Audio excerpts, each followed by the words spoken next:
Hey folks, Shep here, Kilo 4, Oscar, Kilo India. Today was Wspr testing day. We're going to go ahead and close out this antenna review of the NFED 10 through 40 NFED antennas that we've been playing with the last few days. SWR results were already posted. My personal opinion on the build quality of the antennas in question. And today it was, hey, get them on the air and see how they perform. So before we talk about those results, I do want to throw out a big thank you to my buddy Ryan. November Charlie 4 Radio Alpha for allowing me to use his QRP Labs QCX mini transceiver. What I like about this little gadget right here is hook the antenna up, hook the power supply up, get it transmitting in the Wspr mode, and then take your computer, go to the Wspr website, and see your data. Simple, minimal, not a lot of extra wires, not another program I got to run. Just it's the easiest thing in the world to use. So we went ahead and got that thing set up today, and we tested out 4 different antennas. We tested my personally built 10 through 40 NFED half wave, which is 65 foot long. We tested the Nelson 65 foot NFED.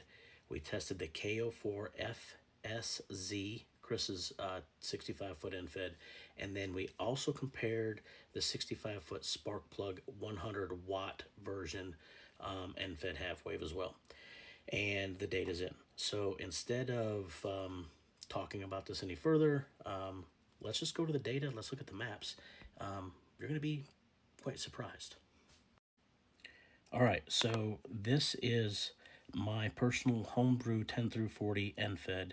You'll see that the Wspr test date was run today, and these are the stations that I was capable of transmitting to.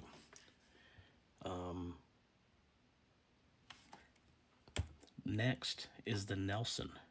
Nelson severely outperformed my antenna. So here is pretty much everything east of the Mississippi. That's what we got into as far as DX wise. And then it heard 3 more stations west that my antenna was not heard on.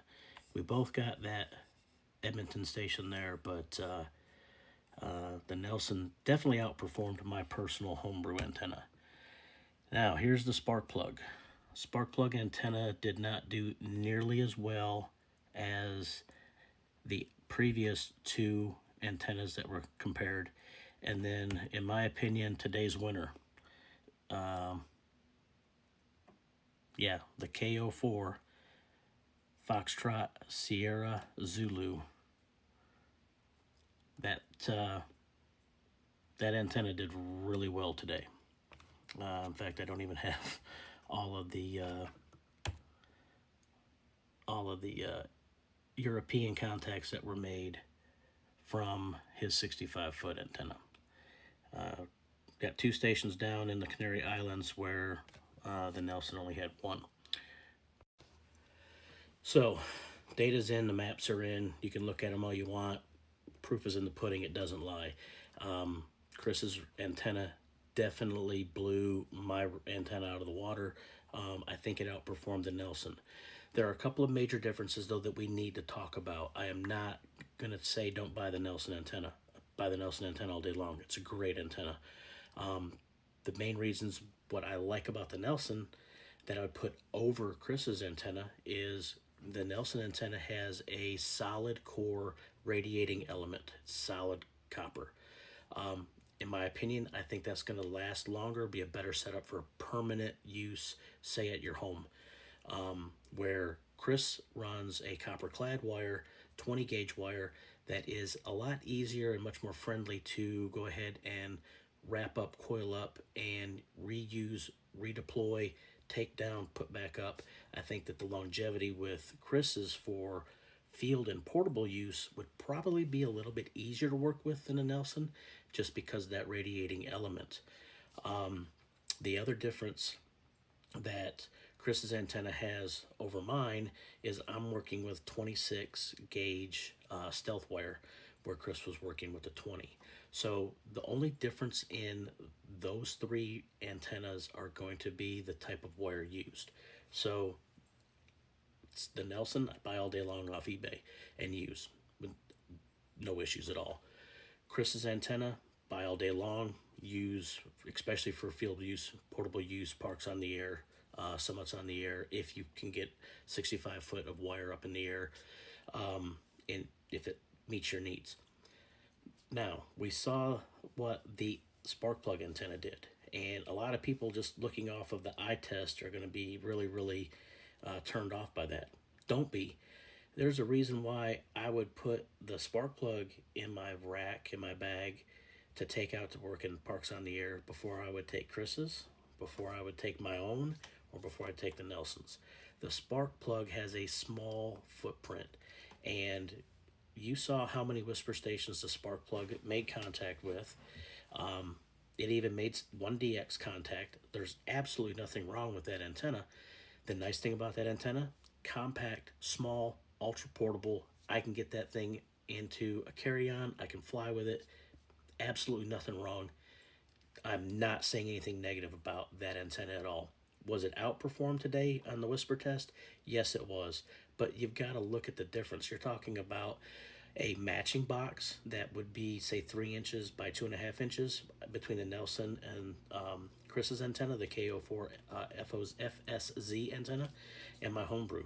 The transformer on that spark plug antenna is literally like 1.5 inches, maybe 2 inches. So there is going to be some compromise there. So is it something I'm not going to want to take and not going to want to use? Absolutely, I'm going to want to take it. I'm going to want to use it all day long. I've used it multiple times. It will continue to stay in my kit, and I will continue to use it. It's just, it was outperformed on the Wspr testing.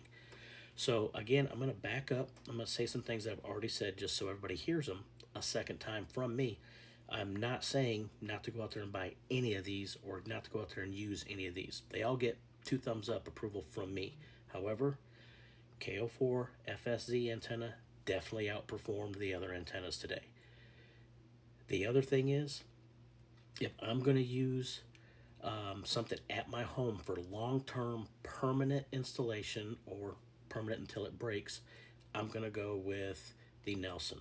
If I'm going to take something into the field and small packaging, limited space is not my issue, I'm going to take Chris's antenna with me. Here is where I would love to see both the Nelson and Chris kind of step up their game. And it's a very simple piece of equipment that I think they can put into their antenna builds and make the longevity of their radiating element last a lot longer. And it's a simple thimble, and I'll show you what I'm talking about. All right, in this photo here, you'll see the red circle around this piece of U-shaped or backwards C metal. That is a thimble.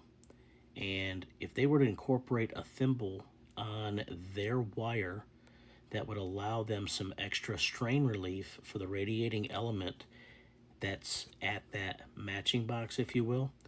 I think that the longevity of their radiating wire would last a lot longer. So with that being said, in conclusion, again, I'm not going to say anything negative about any of the antennas. I will say Chris's antenna definitely outperformed everything in the Wspr test. The Wspr tests were run for 2 minutes, and there was an 8-minute break. And that 8-minute break, that allowed me to break down one antenna, get another antenna up. I know there's going to be a little bit of propagation differences in 8 minutes, but that's the best I can do. I'm a one-man show. I don't have the opportunity of getting 4 end feds up in the air at the same time, where all I got to do is change coax and then increase my transmit time, or I should say decrease the amount of time between my transmit time. It's pretty much the best I can do, folks. Any questions, comments, concerns? I'm open to them. Let's talk about it. But I hope you enjoyed this video. I hope you enjoyed the other testing that I've done with the videos. And with that, I'll simply say, ham fun, y'all. I hope to see you on the radio in 73. Kilo 4, Oscar, Kilo India.